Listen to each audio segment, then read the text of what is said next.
Hello! Today I'll guide you through creating an OS map in PNG format that includes building heights.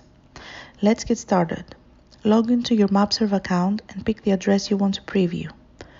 Use one of the selection tools on the toolbar above the map preview, such as the rectangle tool, to mark out the area you're interested in.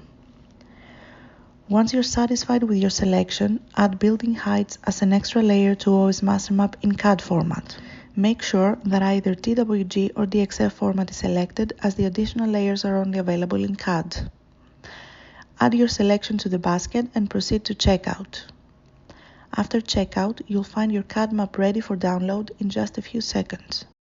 Now onto AutoCAD. Open AutoCAD and access the CAD file with the map you want to export. Navigate to the desired map area, adjusting with zoom and pan tools as needed to focus on specific parts.